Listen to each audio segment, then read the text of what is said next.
Welcome back to the second hour of LoveBabz Love Talk. I am delighted this morning to have Miss Bell on. Is it Gelsey? Yes, it is. Gelsey Bell. So listen, the New York Times says you are one of New York's most adventurous musicians and the future of experimental vocalism. How does that make you feel? Uh, it feels good. It feels Yeah. good. All right. So tell me about your artistry, Gelsey, because I know you're going to be here November 4th. You're going to be performing at the newly renovated, or as I say, tricked out Peabody Museum. You're the hmm first artist to perform there, which is its own exciting thing. So tell me about your artistry and your influences and who you are. Of course. I am a composer and vocalist, multi-instrumentalist. Um, I guess, and also just writer, librettist. And I've written this piece called Morning, which we're going to perform at the Peabody in a concert style. And it is a kind of storytelling experience for five performers, one of which will be me. Um, that starts with the idea of what would happen if humans disappeared right now. And then we follow these stories of non-human animals, the environment, plants, um, all the way 1.6 billion years into the future. So we go Mm. over very long time scales, um, which is part of why it's so exciting to do it at the Peabody, where there, are exhibits in the room right next door about other stories over long time scales. Wow. I can tell you Yeah. the earth will exhale if we got off this planet. I don't know if Indeed. we're Well, yeah, exactly. There's a lot of exhaling in the show. I don't know if we are good stewards of this planet, but all right. Yeah, well, I mean, that's part of what the whole idea of making the show was, to let us really think through that and think through what kind of stewardship is needed, or also just um, how the planet has so much power and its lifespan is so much larger than ours. Its story is so much larger than ours. Talk about your roots, Kelsey, because how did you become who you've become? How did you get to this kind of music genre? And I mean, were you did your parents put you in music as a young child? Did you play instruments? Like what Sure. is your roots? Yeah. So I live in New York City now, but I grew up in California in a small town, and my mom was a piano teacher. So we had a rule in my household. You had to take piano from age 4 to age 14. No ifs, ands, or buts. So I that was my introduction to the music world, and my mom played a lot of chamber music. So there were musicians in my household all the time. Um, but ultimately, I was drawn much more to singing than the piano, and I started songwriting.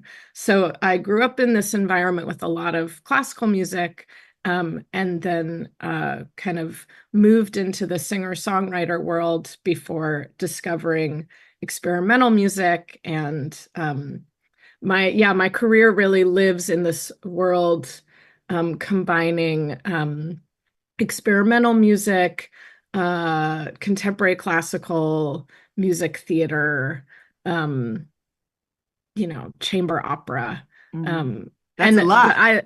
it's a lot. Yeah. I think I think of myself as a post-genre composer. So I'm taking influences from a lot of different places, a lot of different traditions, and not feeling like I have to stick to just one of them. So I call the piece an experimental opera, but within that piece, you hear a number of different genres. Um, yeah, I find that interesting because you could have, I mean, with the level of talent that you possess, you could have just stayed in one form and just, oh, but that's so boring. and so what does it mean to be experimental? Does that mean you're borrowing from all the genres? Do you do you hear music in rain? I mean, like what qualifies it being experimental? Yeah, that's fair. I feel like there is I do hear music in rain for sure. That's definitely one of the things. I think so. The American experimental music tradition started off as something that kind of got going in the 50s and 60s and was basically just like, oh, let's experiment, right? Just as it says.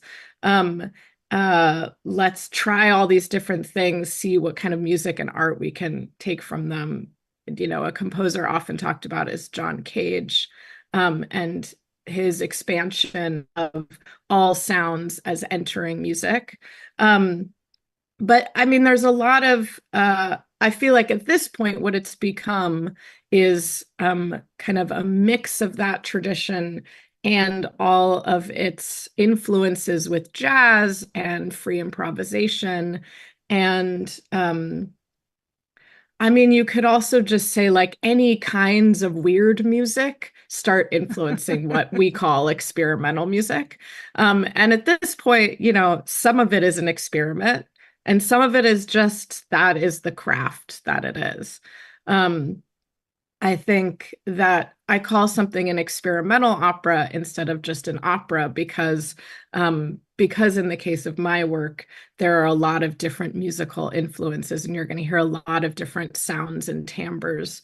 And it's not going to fit the kind of standard idea we have of what opera is that you would see at, say, the Metropolitan Opera House. So Gelsey, when did you know that you were going to go down this road? Because if you were a singer-songwriter, you were probably listening to other singer-songwriters and being I mean, I don't know if you're old enough to know Carole King Oh yeah. and so you know and Sarah Bareilles and all those kinds of folks. So when did you know you were like, oh, I'm gonna take a right here and Yeah, yeah, yeah. For me, in my career, it came from a social place. Mhm. So I was doing the singer-songwriter thing in New York, doing residencies and open mic nights, and I didn't enjoy the community of other singer-songwriters that were doing the same stuff that were the same places as me. I felt like it was a really competitive environment. And then I started performing and just going to shows in the experimental world in um, these kind of avant-garde spaces, and the community is wonderful and people are curious and they collaborate and they support each other. So I really kind of moved my career partly just for social reasons, just because I love being part of a community of other curious people that want to support each other's careers. Mm. And so being a woman, do you identify as a woman, as a Yeah, woman, yeah.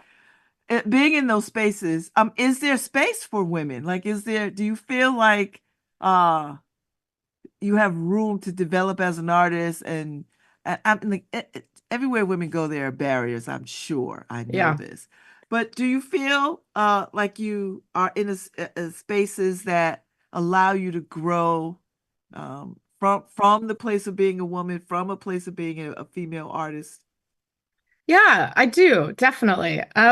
There's no question that I am very used to being the only woman or one of a small group of women in a room or a collaborative process. But I do feel like there's space for that. I mean, you know, there's still work to be done. And I think that some collaborators and some venues are, you know, more comfortable for women than others. But there's definitely room for it. And yeah, especially coming from like a classical music education where I felt kind of the push of misogyny was much more in your face in my experience. But that was, you know, 20 years ago. Mm. Now, did you study music in college? Did you go Yeah. to a conservatory? Tell me a little bit about what that was like. I did not go to a conservatory. I went to a liberal arts school. And I studied music composition, theater directing, and philosophy. But I did have an experience where my composition professor really encouraged me to leave composition and move into vocal performance. So I changed my major to vocal performance. I was doing both the whole time. Um, and only looking back later, kind of see how that that experience with that professor and other professors, composition professors in that department, was really coming from a misogynistic place. There's only one woman that has ever received a composition major from the undergrad that I went to. Whoa. And the whole time I was, I was still writing music. So I put out my first singer-songwriter album when I was still in college and started gigging when I was still in school. But I really, um, took the desire to write music and put it into at that point, the pop music world. So how many albums have you put out so far? Because I was on your website and Mm. it looked like it was a lot. So I was like, am I seeing this right? Like Yeah, yeah. I haven't really counted in a while. I put 3 out this year. So it's been a busy year for records. Um, yeah, I mean, let's see. Yeah, let's maybe say about there's like 10 altogether. I think it depends. A lot of them are collaborative projects.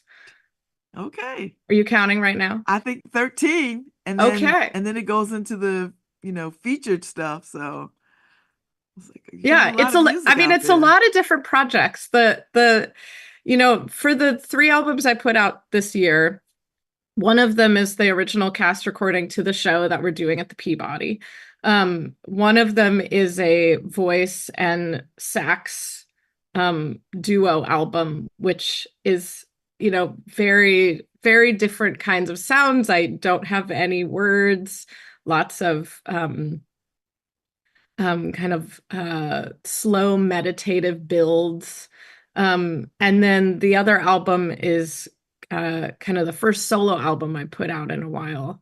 Um, a lot of layered vocals and kind of a mix of different types of projects. Mm. So when you are commissioned or asked to perform somewhere, um, do you create music uniquely for the place that you're performing, or do they contact you because they heard something of yours and they thought this would be wonderful here? Like the Peabody Museum is a museum, Yeah. and it is the history of the I guess the world.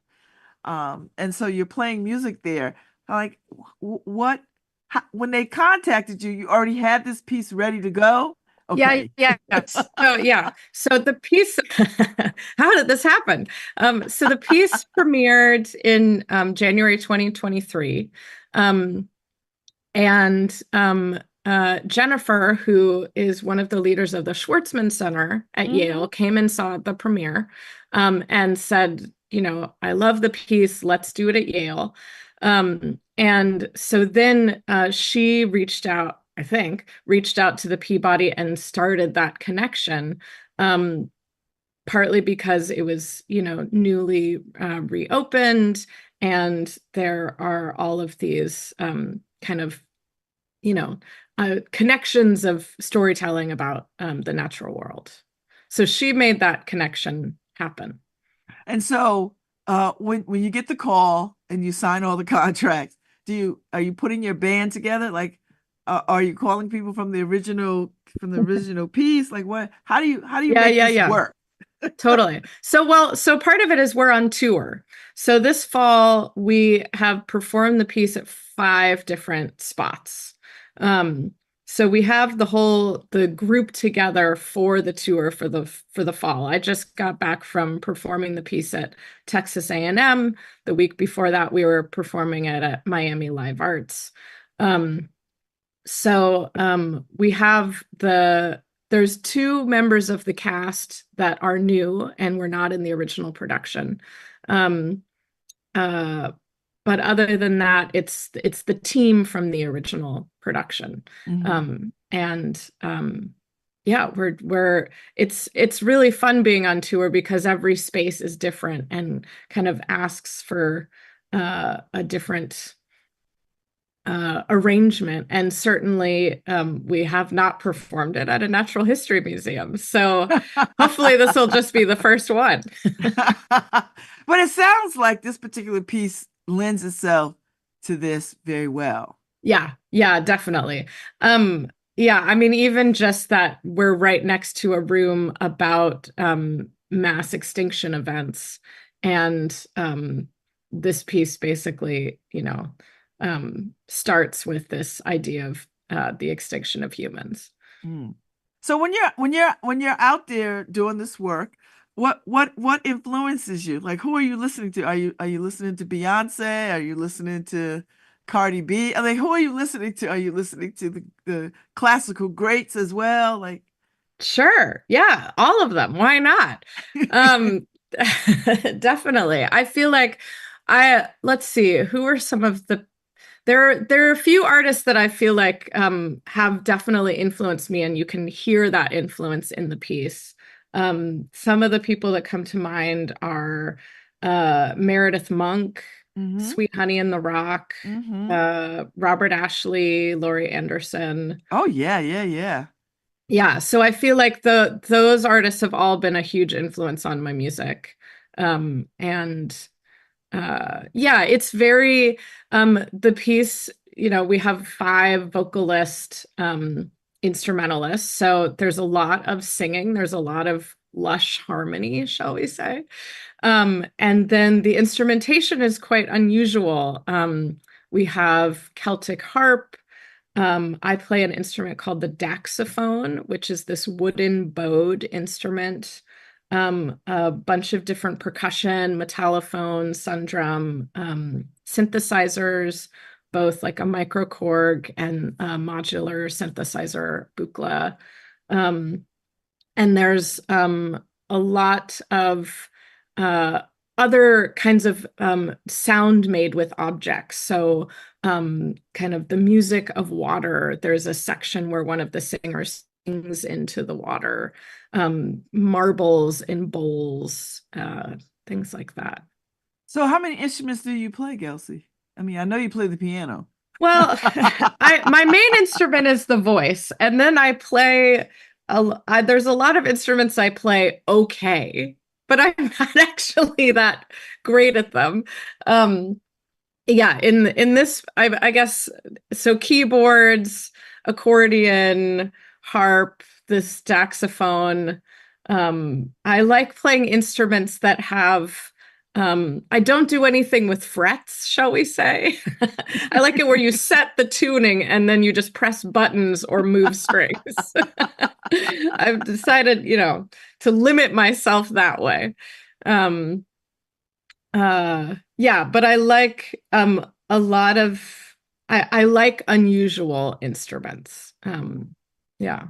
So your voice is what you put out there. How do you take care of it? And do you take lessons? Like how do you tend to Mm, that? Because I'm always curious with particularly with people who use their voice as their instrument and yeah. and the touring and the concerts and the Hmm. recording and the constant use of the voice. How do you take care of yourself? And are you taking voice lessons? Like do you go somewhere and they coach you and keep you up to Mm. speed and all of that kind of stuff? Yeah, I haven't taken regular voice lessons in a long time. I did take them from I probably took regular voice lessons for about 15 years from a number of different teachers. So I got a really I did do that, and I acquired a really strong technique. Um, and I've definitely relied on that technique for my career. Yeah, anyone who's starting out, because I also, besides um, performing my own stuff, part of how I make a living is performing as a singer and performer in other people's work. Um, so I would never have been able to do that without the technique that I got from my voice teachers that I worked with when I was younger. At this point, I teach at the new school and I'll teach other Hmm. people voice stuff. Um, And who knows, there might be a time where I find that I need to go back to that. But I feel like the technique that I learned has helped me learn what I need to take care of the voice. I know I how to say it. I know the body of my voice very well. I'm very intense about warming up. And in that warm up, I always can learn where my voice is at. And sometimes that means I need to warm up for longer, or I just need to stretch for longer. And I know I need to get a massage the next, in the next few days. Um, and I let's see. I also know after shows, if my voice is really tired, I have to go not be social. I need to, you know, heat up some ginger and lemon and honey and just not talk to anyone and take care of it. Um, I think because I've been performing long enough, I've performed with bronchitis. I performed in a show on Broadway for a year, so I've done the 8 shows Whoa. a week for a year. And I certainly learned in that process kind of the ups and downs that my voice can take, and what I need to do to kind of keep it going day to day. Mhm. So yeah, it's a big mix of technique and just experience. I like that. That's pretty good. I like that's a good way to think about that because I talk to a lot of singers, I talk to a lot of artists, some just getting started, Yeah, and that always sort of comes up about, how do you take care of yourself? And I remember Aretha Franklin saying pretty much what you just said, like she knows when she knew when she needed to rest her voice, she knew when she needed to have the tea, the yeah, ginger and the honey. Like she's very clear about that, and Queen of Soul, because she's like it is work. So how yeah. often are you creating stuff? Like are you in a constant state of creativity? Do you have a set schedule when you like work with the band, or are Hmm. you always keeping notebooks and journals about, okay, I like this music. I want to do this, I want to do that. Like what is it like for you now? Yeah, I guess I am always in a constant state of creativity. I think the question then is like, do I have time to get things on the page? But I always have a number of projects I'm thinking about of the kind of next thing that I want to write.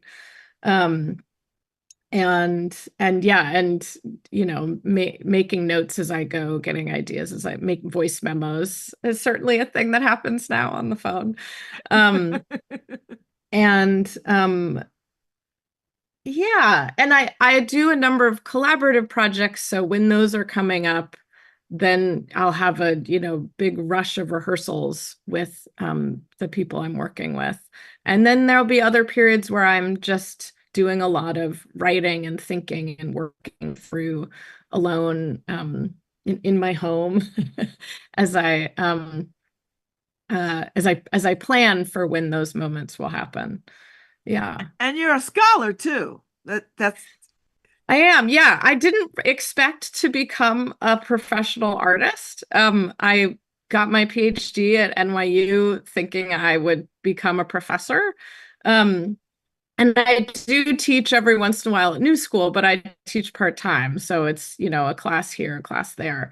I feel very lucky that I finished I start was performing with people while I was in grad school studying performance studies, and I wrote my dissertation about music and the voice. So I was very much interested in performance research, doing what I'm writing about. Um, and then basically I finished my degree and found that I had an artistic career and was paying rent that way. So I've just been coasting ever since, basically. Um, but I feel very lucky. I know that is not, I know a lot of people work very hard towards that goal. And I've been lucky enough to just kind of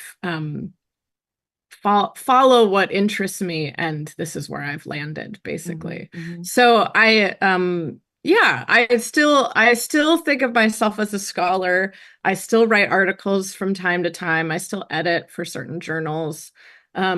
But I imagine that at some point, as I get older and I slow down, then I will go back to writing more scholarship than I am at this current moment. That's not a bad path, Gelsey. Like Right? that's not a bad path. And you'll probably have gathered so much experience and knowledge and just understanding of different things that you could really sort of help teach the next generation of artists who want to do what you're doing. Yeah, I hope so. I mean, certainly working at New School, it feels that way. And that's part of why New School is set up with so many part-timers because it's, people who are really doing it that are teaching the students. So you're doing all this creative stuff, all of this. How do you take care of yourself? Not just your voice, but how do Mm, you take care of yourself? Because I know smart women are busy. I mean, they're yeah. just busy. And and if you don't do it, it doesn't happen. But how do you go on vacation? Are you a Caribbean person? Like what do you do to dial it back a little bit, catch yourself? Yeah. That's fair. Yeah. I mean, I'm remembering you asked about my schedule. I do not have a set schedule. I'm one of those people that like doesn't actually do well with that. So every day feels pretty different to me, and I'm happy with that. Um, so I feel like yeah, I feel like it just it really depends on what's going on. If I'm like, okay, I need to hang out with my friends, I need to chill that way. I am a big nature lover, so I find all the nature I possibly can where I live in Brooklyn, which, there is a lot of it here. I've done a lot of work at Greenwood Cemetery, which has been like both an artistic home for me and also just like an amazing place to walk around and just be with trees. Um, I also will say I have a chronic illness, which means that I have to slow down on a regular basis to take care of that side of things. Mhm. And I feel like in many ways that has probably taught me, um, yeah, just the ability to know that like I will slow down no matter what. It's whenever I have a flare up, I will cancel plans and I will make sure I have the right food in the house and um, kind of, wait it out. So I feel like that has taught me how to just respond in the moment to what my body needs and to have certain moments where I'm really prioritizing my body and self-care. Um, and certainly when it was if I have a show or something like that, I will push through it. And in some ways, I've even thought that having a chronic illness has taught me a lot about acting because it's taught me to look like I'm not in pain when I am. Um, but it does mean that I know how to slow down when my body really needs to. And I'm very in touch with my body's need to do that. So a big part of it is just like communicating across all your systems, right? So that you really understand where you are. That's good. I like that. That's such a well-rounded way to manage, particularly if you have a chronic illness, because it centers itself in your life sometimes. Yeah. And I suspect it in opportune times, right? Oh Like yeah, for sure. That has definitely happened. But the body's a funny thing, right? It certainly responds to my stress levels. So sometimes I get the flare up at exactly the perfect moment, right after everything is finished. so if there's a dream out there that you want to chase or get to, or an artist that you want to perform with, Hmm. or a particular kind of additional music that you want to make, what is it? Like what is the Hmm. bigger dream? And because we all have those dreams that are like maybe just a little bit out of reach, but we hold it so that we could see it. Yeah. It's a good question. I definitely am a dreamer, so I definitely have them. Um, I feel like one of them that I've been thinking a lot about is kind of how scientific stories and what I think of as kind of the myths of our time um, live in artistic work. I have this kind of dream about the ability, yeah, for um, yeah, for more storytelling about the natural world to kind of enter the artistic realm and enter that cultural conversation more than it has. Um, and that being something that people are more comfortable with. I also have a dream about um, just kind of the future of what opera is. I use opera in this very expansive way, right? To me, opera is the nexus of music and theater and movement and visuals and sound. And I, yeah, I have a dream that organizations focused on opera and musical theater um, leave space for that expansion, and that younger artists, including me, are encouraged to uh yeah, I don't know, just follow their instincts wherever they take them rather than feel like they need to conform to certain ideas of what the art form has been. um And I think there are certain artists and institutions that are very much doing that, but I want to see it on the highest level. Um, yeah, I want someone like me to be able to make a piece that goes up at the Met, you I was know. just going to ask you, is there a place or a space that you want to see your work at? And Yeah, I mean, I want traditionally conservative institutions to just open up more so that then I could see my work there.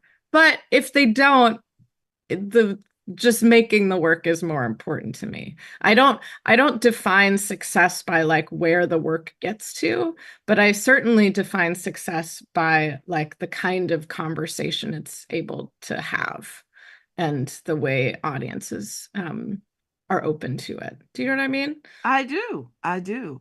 I like that. Well, listen, I mean, the Peabody is a good start. Right? I mean, now other museums are gonna be like, oh, do you know what I mean? Yeah. Like it'll be like a domino effect. Like, I can't wait. I would love to be the person that keeps getting gigs in natural history museums. wait, you got a pretty good one in New York, so there you Yeah, go. I know, right? Next stop, next stop. Next stop, New York, New York.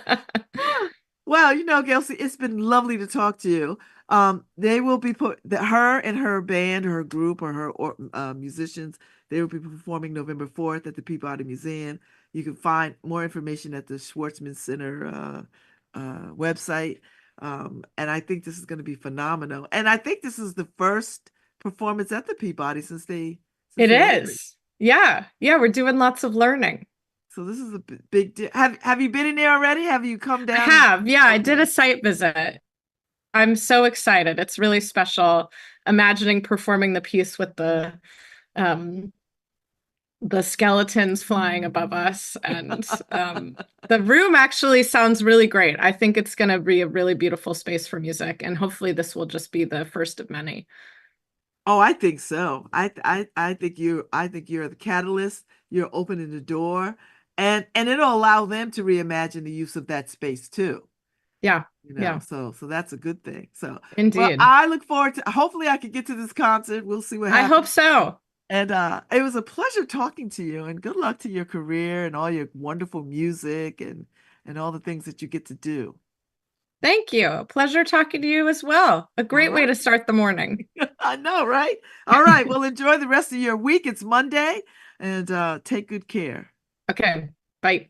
Bye. Thank you. All right, Harry Jones. Thank you very much. And I'll be back tomorrow, 9 o'clock with I think I do have some guests, Harry. I think I do have what do I have tomorrow? Oh, Harry, I have Maritza Bond at 10:15, the New Haven health director. So we're gonna be talking about what's going on health-wise in the city of New Haven. So I'll be back tomorrow, y'all. Have a good one.